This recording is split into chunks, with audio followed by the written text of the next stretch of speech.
Alert from Ob Studio. Creating a new live broadcast. Please wait. Hello. I hope I'm connected here. I'm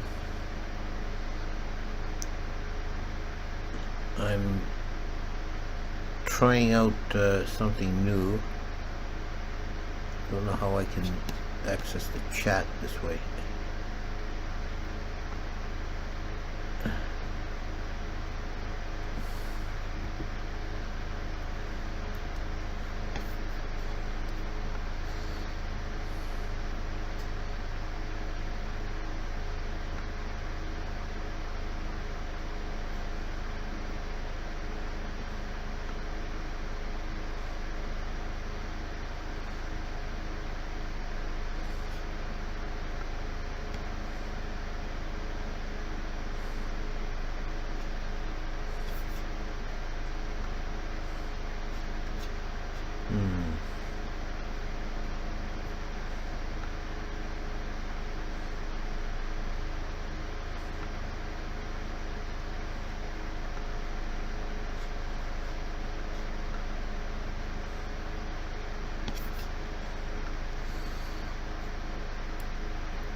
Okay, it looks like people are checking in. I'm trying to something to make hopefully correct our connection problems. I'm going through OBS. I'm still not real familiar with this. I'm not sure how to view the chat in this mode.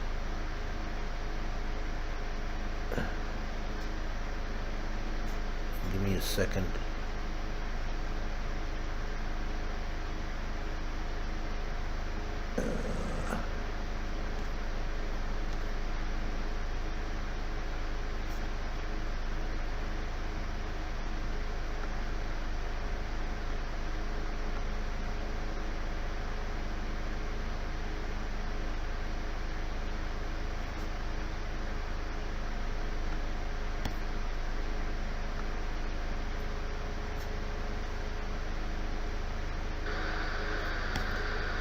Okay.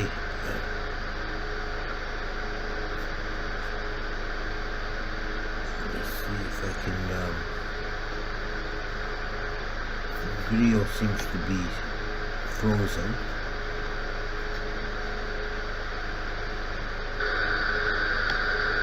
Okay.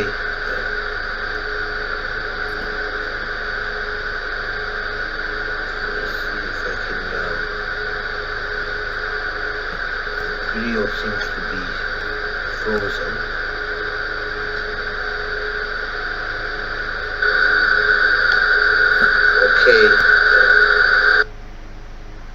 Okay, I'm not sure if this is the best way to do it. I went on YouTube momentarily and set up a pop-up chat, so I can see the chat now as well. Okay, let me know if there's any issues in the put it into the chat. Yeah, thank you, Shashank. I followed your instructions to set this up through OBS. The only thing I haven't figured out yet is how to see the chat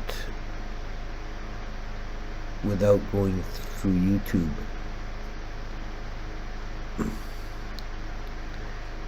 Okay, so let's just get started.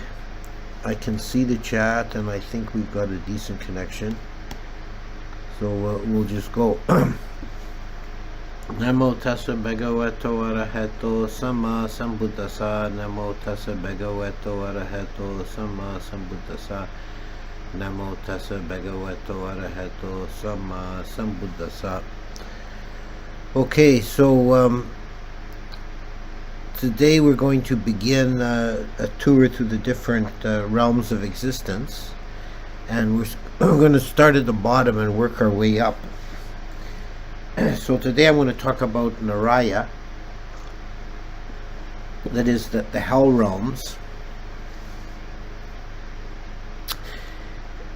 This is the lowest possible state of rebirth, the most intense suffering. And there's a lot of variation within this realm. A couple of general remarks to make. First of all, as in every form of existence in Buddhism, there is no eternal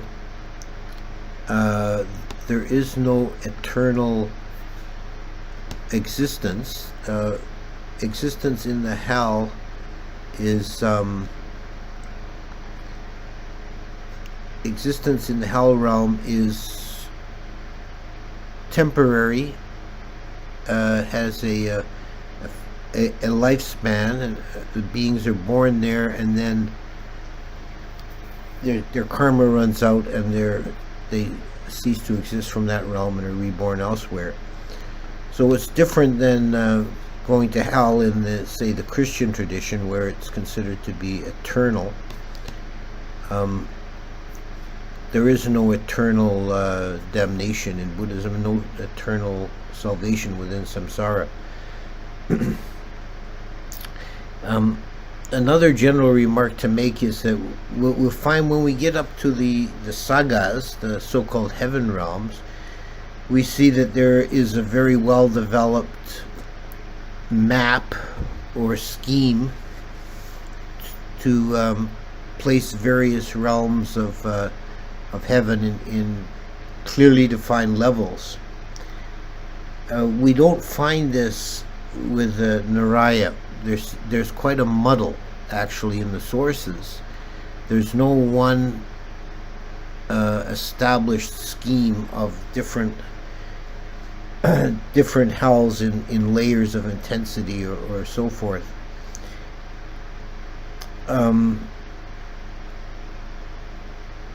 The original sutta references to Niraya are principally from a couple of suttas in the Majjhima Nikaya, where there's some detailed descriptions of existence in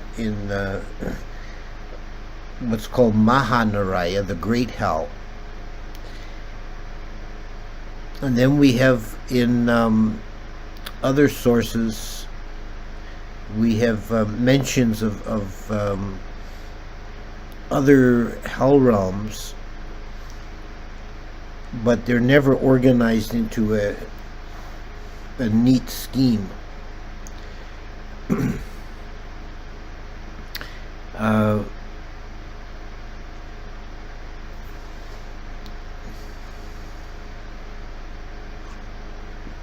Although there seems to have been some attempts at this in the commentaries.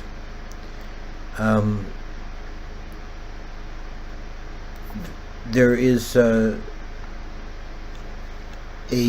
mention of 8 Mahanirayas in one of the Jatakas, or 8 great hells, and each one has 16 auxiliary or subsidiary hells associated with them. And the various hells are named, but there's no consistency. So we don't really have a neat picture. It may be the case that in the oldest strata there was only Niraya, there's only hell, or the Great Niraya, and then various varieties were added later. But it seems that the idea is there's a great variety of possible sufferings after rebirth into one of these hell realms. These sufferings take various forms. Burning fire or boiling in oil, this type of thing, is suffering through intense heat, is a common one. Another one is various kinds of cutting and slashing with swords or hooks, or sharp-beaked birds and insects and so on. And a third kind that pops up in several places is suffering through filth, being reborn into a realm where one is plunged into pits of feces and urine and so on. So there's a huge variety of these different sufferings. There are, I think, 2 or 3 jatakas that deal in great detail, elaborate detail, with the various sufferings in the various hell realms. And this is something that I think we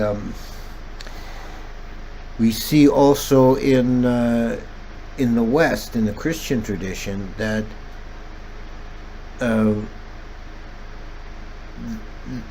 human commentators and writers about the different realms of existence seem to exercise much more creative exuberance in describing the sufferings of hell than they do about the pleasures of heaven.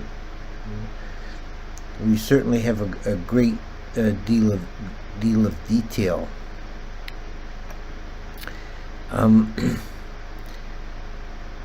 The hell realms are populated by 2 classes of beings. There are those beings who,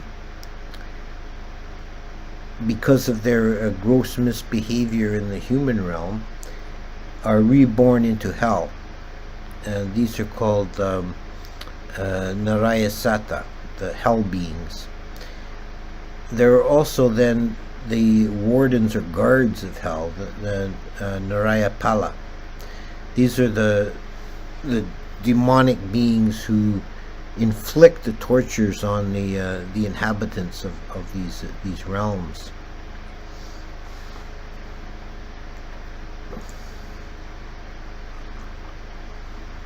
There was a debate in early Buddhism whether the hell wardens should be considered as actual beings with their own consciousness and karma, or they're just illusions or projections of the suffering beings themselves, create these images in their mind of demons to torment them. This is one of the debates in the Katawatu, and the Theravada position ends up being that the hell beings are actually real beings, that the hell wardens are actually real beings, and they're also in a state of suffering. They're living a miserable existence they're in hell also.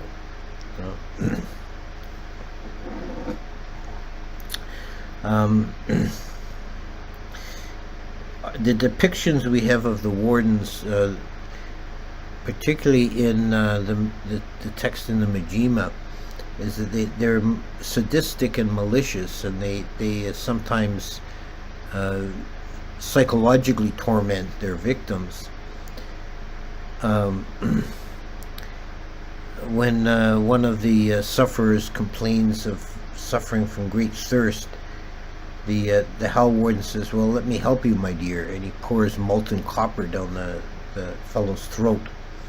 This kind of thing.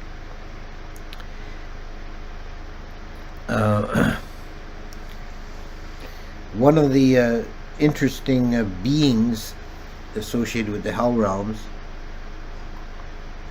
is Yama, the Lord of Hell,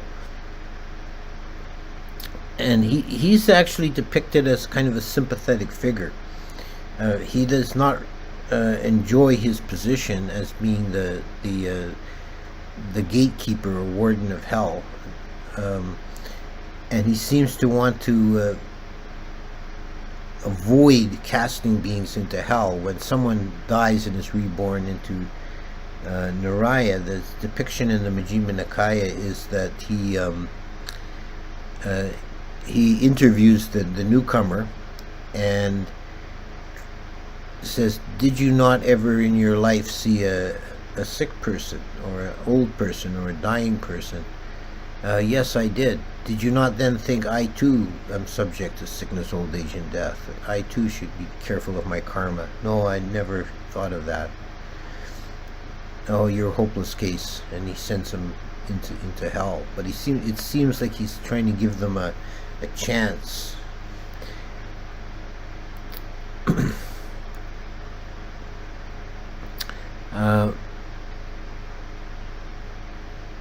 There is some confusion sometimes between Yama as the Lord of Hell and Yama as the third level of heaven. They are spelled differently. Yama as the Lord of Hell has, I don't want to get this right, I'm not sure, I'm just looking to see if I can make sure which is which.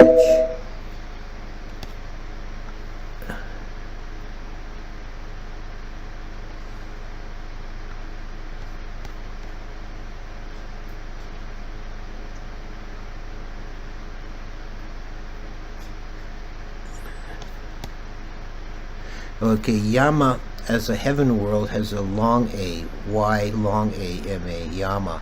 Yama as the Lord of Death is short A. But there may have been actually a pre-Buddhist connection here. It's curious that in at least one version of the pre-Buddhist Brahmanical cosmology, the third heaven was called Yama, and it was the realm of the ancestors, those who died from the human realm and were reborn into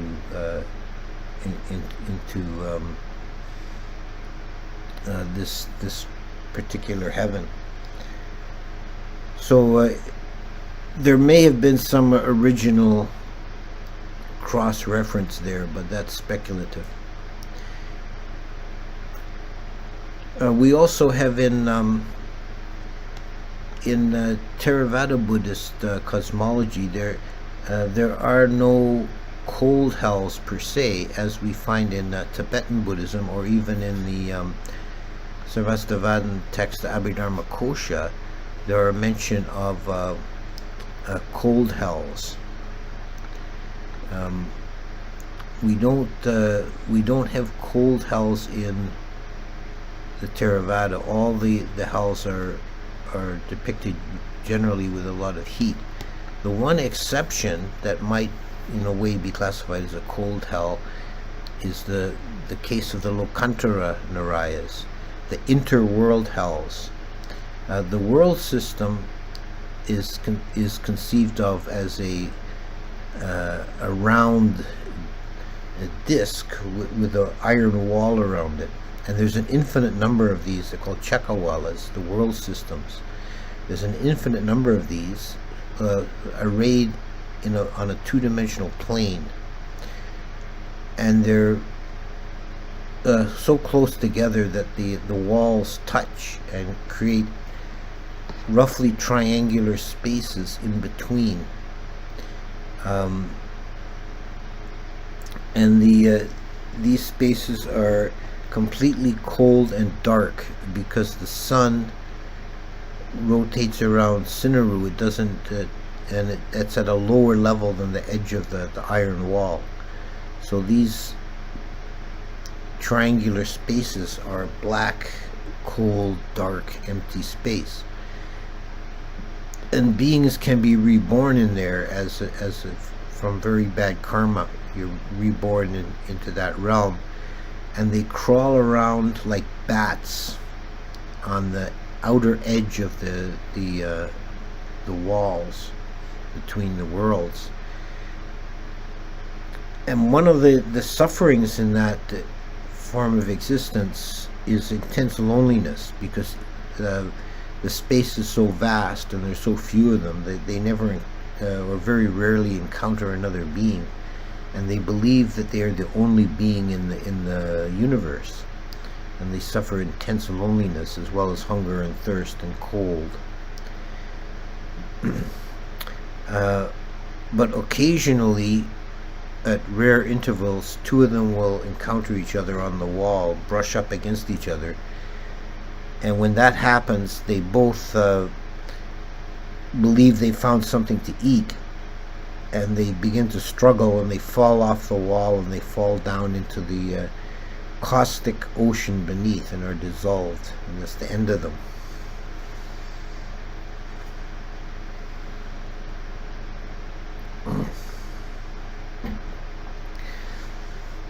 The physical location of Niraya was conceived to be under the earth.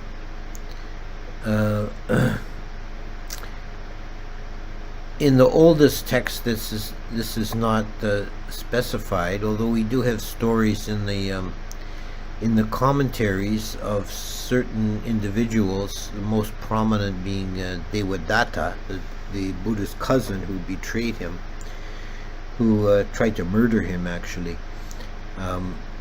When he came to the end of his life, because his sins were so great, the earth beneath him cracked open, and he fell directly down from earth into hell, into this fiery chasm. So that would indicate the hell being below the earth. There's one commentarial reference that says that the hell realm is located 100 yojanas beneath the surface of the earth.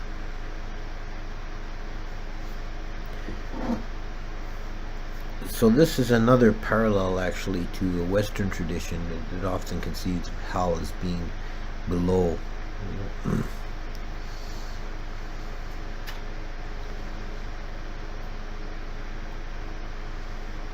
The time span a being spends in Niraya is varied. There's no fixed length of life there. Some beings can remain there for a very long time, even for a whole kappa.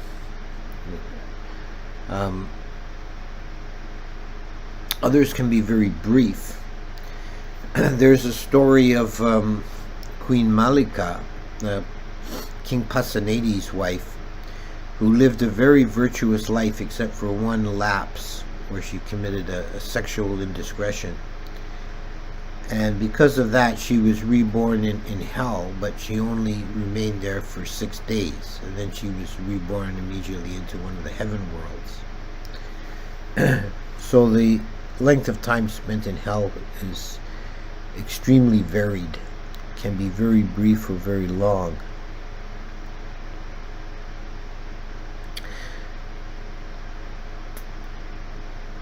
One of the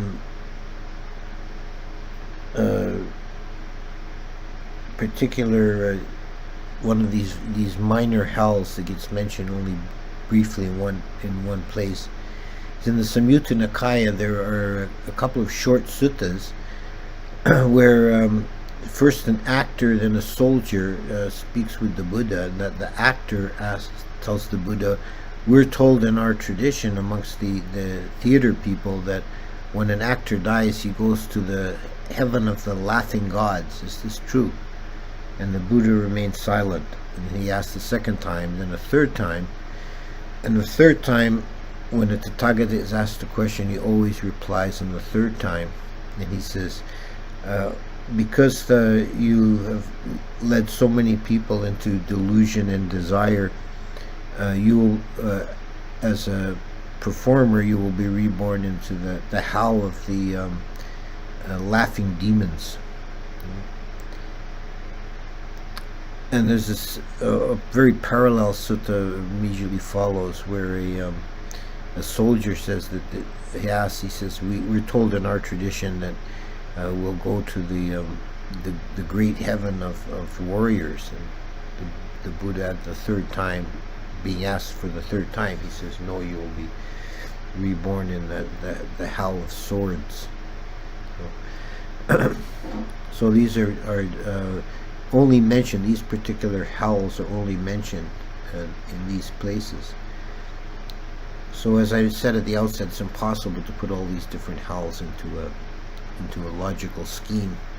Another one that gets mentioned in at least a few places is the copper cauldron hell, where beings are thrown into a huge cauldron of boiling copper, and they sink to the bottom and rise to the top.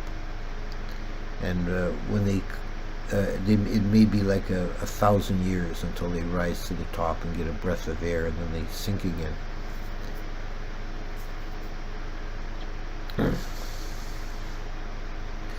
And some of the hell punishments are described as being very specific to the indiscretions of the person when they were human. For example, there's one in one of the Jataka stories about hell realms. There's a mention of what happens to adulterers. They see an image of their beloved illicit partner at the top of a tall tree, beckoning them to come and come to them with open arms. And the tree is covered in sharp thorns which tear and cut the body of the person as he climbs the tree, and then when he gets to the top, the image dissolves and disappears. So this is one example.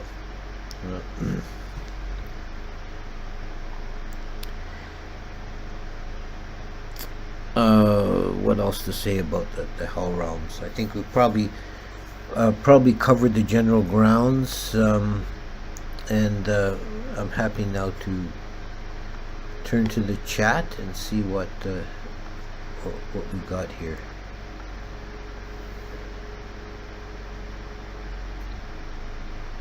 Okay, if the hell and other realms exist, what is it that goes there? It's a very broad general question. It comes up in different forms all the time. What is it that is reborn? It's actually nothing is reborn. There's only consciousness arising afresh in new conditions according to karma. You have to get away from the idea of something transmigrating or transferring from place to place.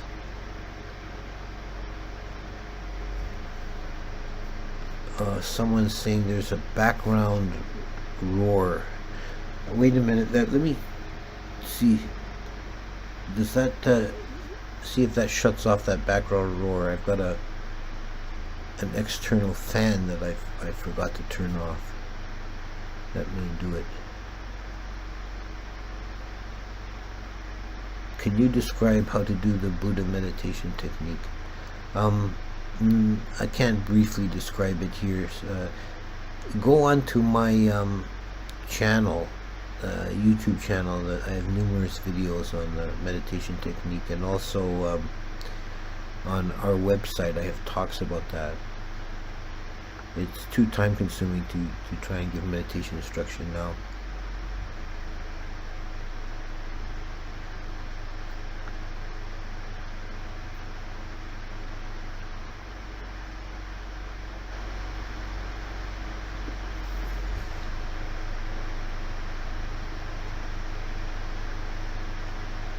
What is the purpose of the hell realms? Is it to pay off bad karma or something more?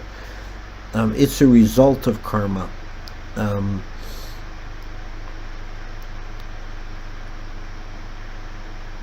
When you perform any action with body, speech, or mind, you're creating karma.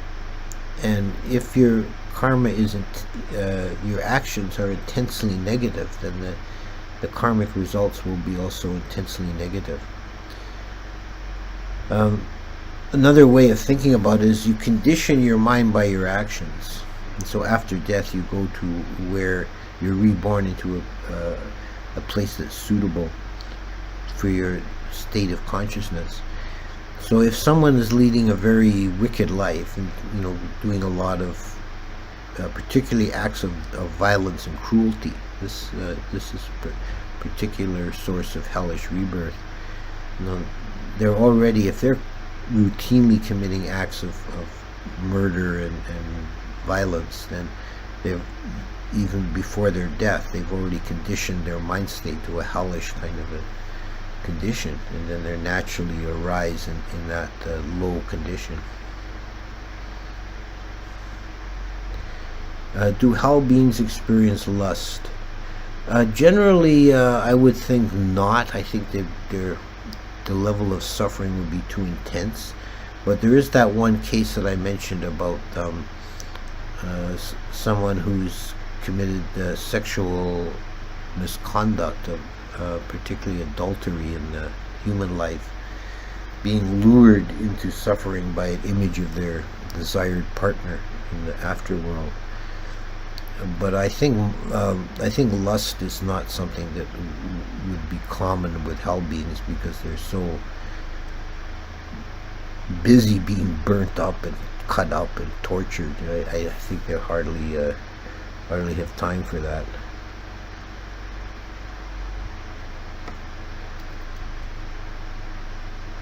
Are shifts in consequent rebirth highly fluctuant, or are they generally rather gradual? An example of the former would be going from a wise human to an insect, from the depths of hell to the highest bliss and wisdom. The latter would be similar to the theory of evolution, with changes happening slowly over a long period of time, via mysterious force, perhaps craving. Well, all we really have to go by is some stories about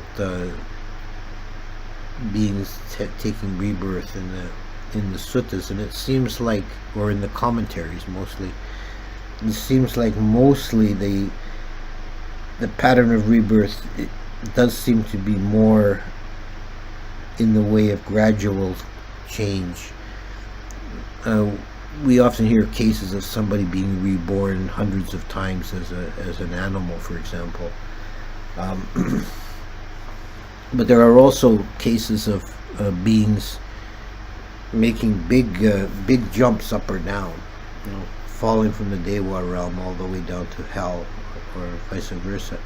Part of what drives the rebirth process is not just the karma of this lifetime, but there may be unextinguished karmas from previous lifetimes that can come to the fore and cause a major change in the rebirth pattern.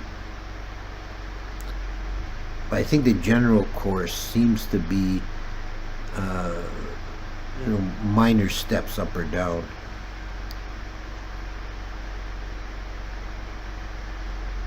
Question: I do not understand why liberation manifests after death for Buddha and Arahant, not before.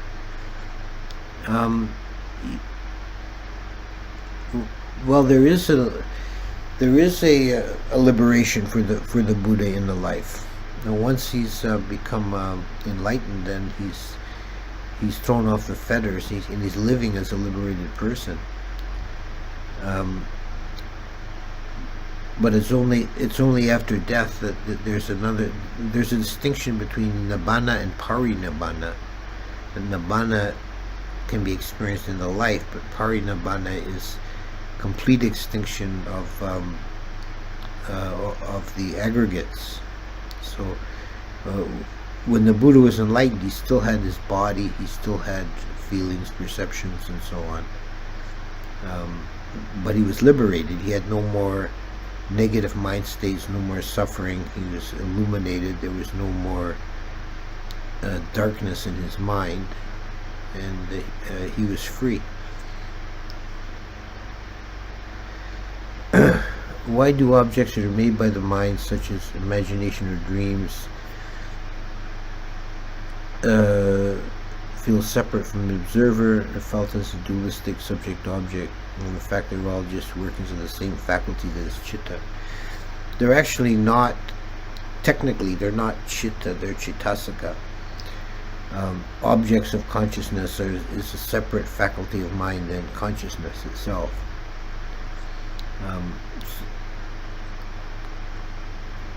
At some level, they're all, even the external world is all, it's all one at some highly philosophical level. But at a technical level of mind moments, what's happening is consciousness arising to a mind-made object, a nimitta. So the chitta is in Abhidhamma terms, the chitta is separate from the chittasika, the mind object. There are two sides of the mind, subject and object.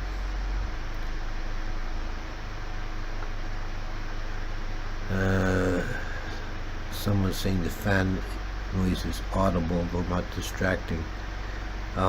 Yeah, there's actually an internal fan in the computer itself that I hear is going, and I can't do anything about that. But I also have an external fan that I generally try to remember to turn it off before doing these streams. It's off now, so if you're hearing anything, it's just the internal fan. How does the potency of merit-making change as one ascends up to fortunate realms? Does giving virtue meditation done on the human plane generate more karma than it would in a higher realm? I don't think so, but it's harder to do in a higher realm. There's no in the Dewa realms. There's no sense of urgency. The lifespan is so long, and there's also no gross suffering. So there's no real incentive to try and escape from suffering. But it is possible for Dewas to make merit, but it's not as easy for them. But in terms of the potency of the karma, I don't really see why there would be a difference. I have heard bodhisattvas can reincarnate as multiple beings in one life. Can human beings be reincarnated in multiple realms at once? For example, certain hells and animal realms. That idea of bodhisattvas reincarnating multiple beings is not something we recognize in Theravada. We understand the rebirth process as being in a single consciousness stream, and it doesn't separate or bifurcate.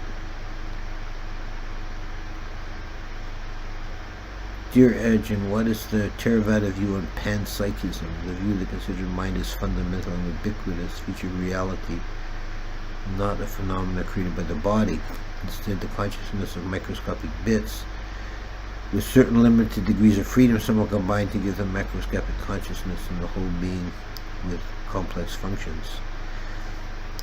Yeah, I'm aware of this philosophy of panpsychism. I don't think it's a view that would be supported by the Theravada Abhidhamma, because there's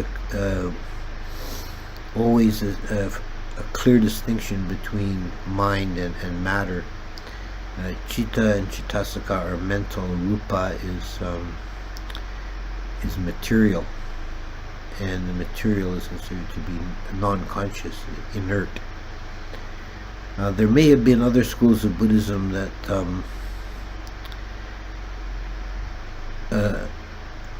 would be more resonant with panpsychism. I'm thinking maybe perhaps the Yogacara tradition. But in the Theravada, I don't see that as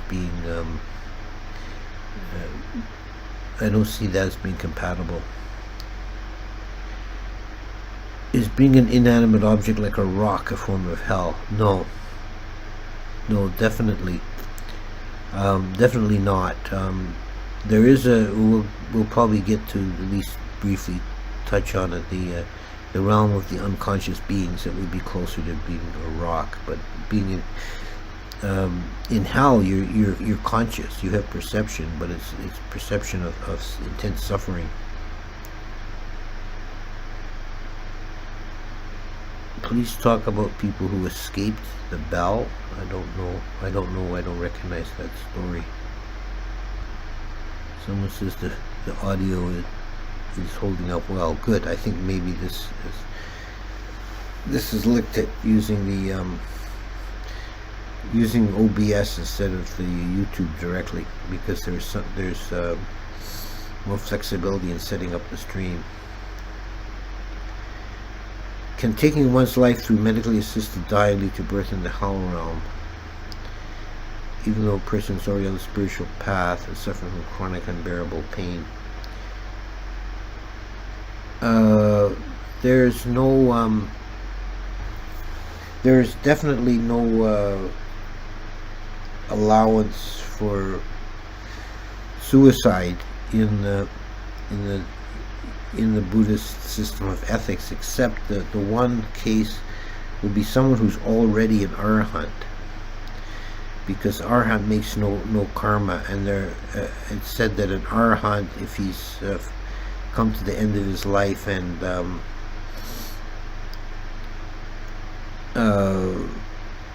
the body becomes just a source of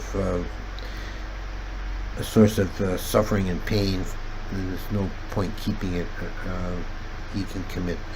He can speed up his end. It's possible that we could even say the Buddha did this, because he released the right life faculty, and then which is a yogic action of just mentally giving up the power of life, and also he could be said to have engineered a physical actuation of that by eating the bad pork that he forbid everyone else to eat. But for a person who's not enlightened, committing an act of suicide is a negative ending. You're taking a life. You're breaking the first precept, and your last mind moments will have to be ones of destruction. You're willing your own destruction. And I don't think it's any different whether it's medically assisted or not. It's still suicide.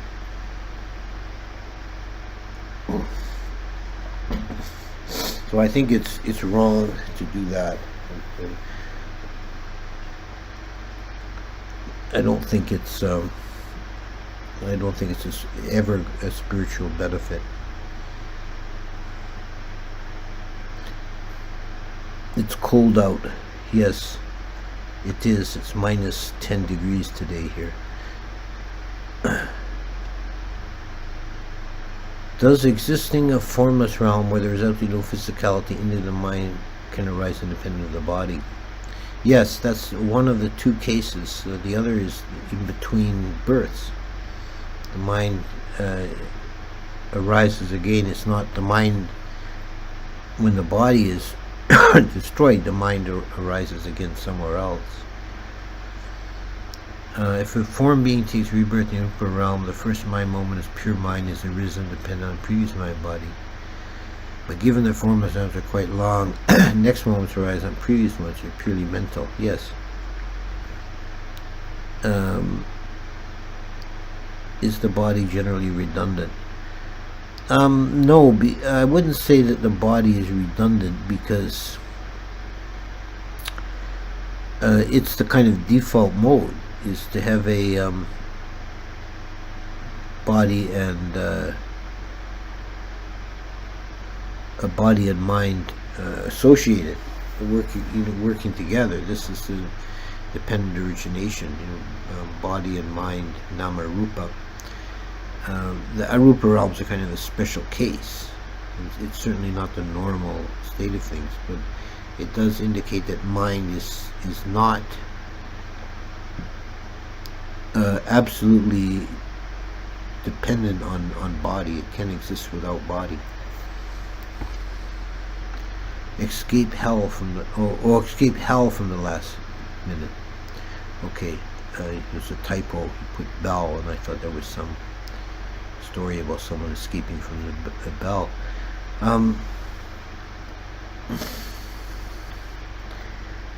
I don't know. I can't think of a case immediately of someone narrowly escaping hell.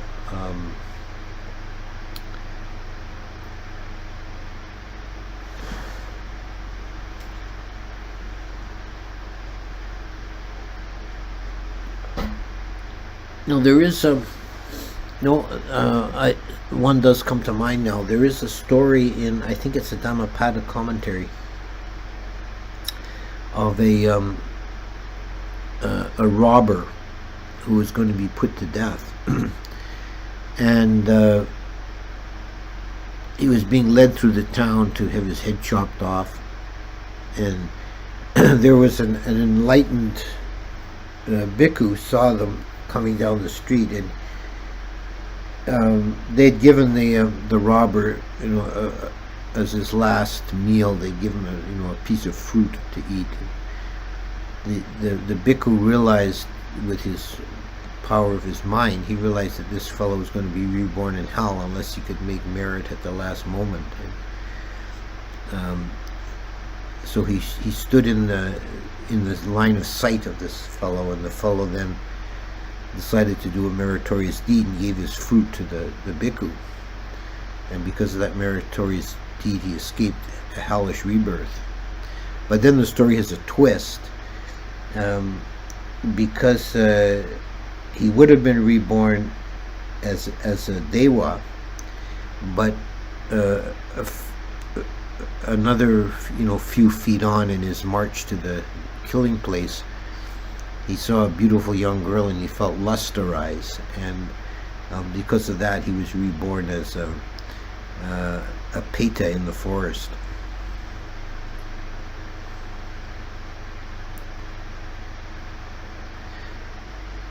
If someone has committed heinous acts but later becomes enlightened in the same lifetime, are they free from going to hell realms? Yes, this is the case of Angulimala. Angulimala was what we would call a serial killer. He killed hundreds of people, but then the Buddha converted him, and he became a bhikkhu, and he became an arahant. Sir, I haven't heard of this unconscious realm. Would you please expound on this? The asanya sata, the unconscious realm, is an odd corner of the cosmology where beings are reborn as body only with no mind. So it's like an interruption or a hiatus in the consciousness stream. They can be there for 100 kappas, and the last moment of their previous existence and the first moment of their next existence seem to be connected. They have no memory whatsoever of the in-between time. This is a result of practicing one of these heretic yogas that were practiced at the Buddhist time, where beings thought they would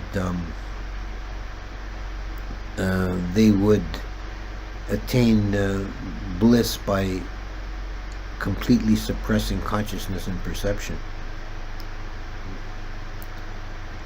Will a strong feeling of metta at the moment of death prevent rebirth in Niraya? It's certainly a major factor. That the last moments before death are critical in determining the rebirth. Can a stream enter ever be reborn in hell? No.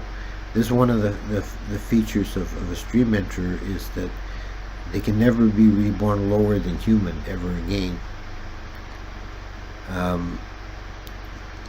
In the suttas, that sometimes when a person attains stream entry, they make a joyful expression: the gates of hell are shut now, or shut for me. Is hell a sort of cosmic rehabilitation center? Or suffering and pain the currency of the universe to pay back one's misdeeds? I think that the latter is probably closer to it. There's a, but it's not. I think it's wrong to think of it in terms of payback. It's a cause and effect. It's an impersonal process. You create bad influence out into the universe, and it comes back at you. You then experience an intensity of that. It's just as a natural cause and effect relationship. Do Buddhists say the world is an illusion? Not exactly. No, there is a way in which the external world has an ontological reality, but our perception of it is kind of an illusion, because we only get limited information through the senses about the external world, very limited data, signals coming in through the eyes and ears and so on, and then the mind creates a simulation from that in which we actually live. Okay, running out of time here. I'll finish up the ones that are currently on here. There's only 3 left, so I'll deal with those. Can we conclude the ultimate sense of reality that first all one monism view and second all is mental process, even the form?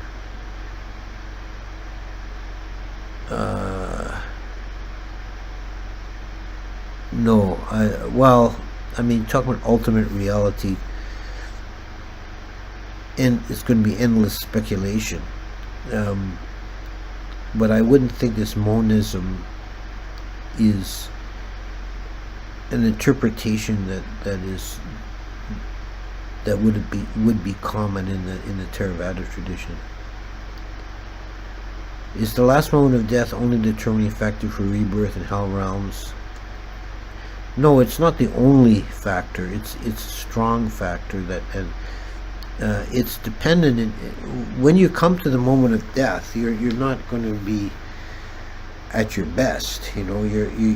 So it's not like you can live a completely wicked life and then at the very last minute I'll practice metta and take a good rebirth. It won't work like that, because you've corrupted your mind all along. But it is a strong conditioning factor that the last moments before death. Can the hell realms actually be in front of our eyes and then be the animal realm? No, we'll deal with the animal realm when we get to it. It is separate. Okay, last one. Failing to attain stream entry in this life, which realm of rebirth would be most conducive to study and practice of Dhamma? The human realm. Definitely. Okay, and someone else said the stream was crystal clear. Good, I think the problem is solved. And I have to thank Shashank for his help. He gave me some technical advice on setting up OBS. The last problem I had was I tried to do it last week and I gave up because I couldn't get the video to work right. It kept coming in upside down for some reason. But now I've got that. I understand how to reorient the video. Okay, thank you, and we'll tell realm.